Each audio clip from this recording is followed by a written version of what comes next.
재회는 단순히 매달린다고 이루어지지 않습니다.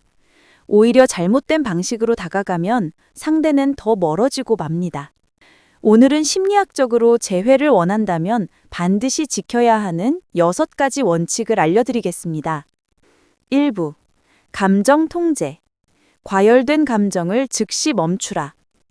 헤어진 직후 가장 많이 하는 실수가 바로 과도한 연락입니다. 하루에도 수십 번 전화하고 끝없이 메시지를 보내는 행동은 상대에게 미련이 아니라 압박으로 느껴집니다. 심리학적으로 사람은 압박을 받으면 도망가려는 회피 본능이 작동합니다. 즉, 당신의 진심이 전달되기는커녕 불편함만 커지는 것이죠. 따라서 재회를 원한다면 첫 번째 원칙은 감정을 통제하는 것입니다. 최소한 일정 기간은 연락을 줄이고 차분하게 거리를 두어야 합니다.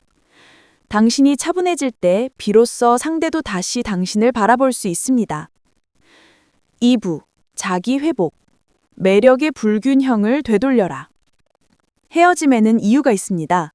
상대가 당신을 떠난 것은 당신이 부족해서라기보다 관계 속에서 매력의 균형이 깨졌기 때문일 가능성이 큽니다. 심리학 연구에 따르면 매력은 단순히 외모나 말솜씨가 아니라 자신의 삶을 건강하게 꾸며가는 태도에서 비롯됩니다. 즉, 상대가 다시 보고 싶게 만들려면 먼저 스스로를 회복해야 합니다. 운동을 하고 일에 집중하고 새로운 취미를 시작해보세요. 자신의 삶을 풍성하게 채워갈 때 상대는 저 사람이 달라졌네 라는 변화를 느낍니다. 재회는 결국 나를 다시 선택할 이유를 만드는 과정이니까요. 3부. 침묵의 힘. 거리를 두는 것이 전략이다. 많은 사람들이 헤어지고 나서 지금 당장 설득해야 한다고 생각합니다. 하지만 심리학에서 말하는 심리적 공간, 파이스클러지컬 스페이스는 재회의 핵심입니다. 사람은 거리를 두고 나서야 비로소 상대의 소중함을 인식하게 됩니다. 매일 보던 사람이 사라졌을 때 공백이 클수록 그 존재의 가치가 떠오르기 때문이죠. 따라서 연락을 끊는 침묵은 단순한 무관심이 아니라 상대가 스스로 당신을 다시 그리워하게 만드는 전략입니다. 연락하지 않음은 포기가 아니라 준비라는 것을 잊지 마세요. 4부. 태도의 일관성. 변덕은 절대 금물.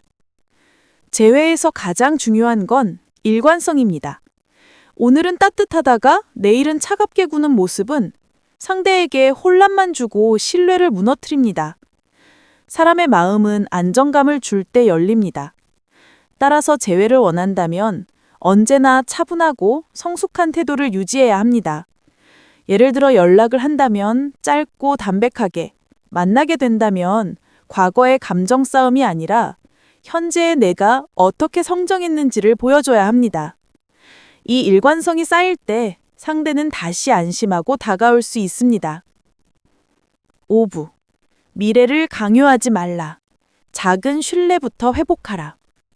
많은 사람들이 재회할 때 다시 사귀자, 이번엔 절대 안 헤어질 거야, 이런 무거운 말을 서두르곤 합니다. 하지만 상대는 아직 준비가 되어 있지 않을 수 있습니다. 심리학에서 말하는 점진적 몰입, gradual commitment는 작은 약속과 경험을 통해 신뢰가 회복된다는 개념입니다. 따라서 당장은 미래를 강요하지 말고 가벼운 만남이나 짧은 대화로부터 신뢰를 다시 쌓아야 합니다. 이번 주에 같이 커피 한잔 할래? 이런 작은 제안이 쌓일 때 비로소 관계는 자연스럽게 이어집니다. 6부. 자기 가치. 선택받으려 하지 말고 선택하라. 재회의 가장 큰 함정은 상대에게 간절히 매달리는 사람이 되는 겁니다. 그러면 관계의 주도권은 완전히 무너지고 당신은 스스로의 가치를 잃게 됩니다. 기억하세요. 재회는 상대가 나를 선택하는 과정이 아니라 나 역시 상대를 다시 선택하는 과정이어야 합니다. 즉, 나는 다시 만나고 싶지만 내 가치를 존중하지 않는 관계라면 원하지 않는다. 이 태도를 가져야 합니다. 스스로 당당해질 때 오히려 상대는 다시 당신을 진지하게 바라보게 됩니다. 결론. 재회를 원한다면 지켜야 할 6가지 원칙은 단순합니다. 감정을 통제하고 자기 삶을 회복하며 침묵으로 거리를 두고 태도의 일관성을 지키고 미래를 강요하지 않고 스스로의 가치를 지켜내는 것. 이 원칙을 지킬 때 재회는 가능성이 열립니다. 그러나 잊지 말아야 할 것은 재회는 상대의 선택 이전에 당신의 선택이라는 사실입니다. 다시 시작하더라도 당신을 소중히 여기지 않는 사람이라면 그 관계는 오래가지 못합니다. 결국 중요한 건 상대가 아니라 당신 자신입니다.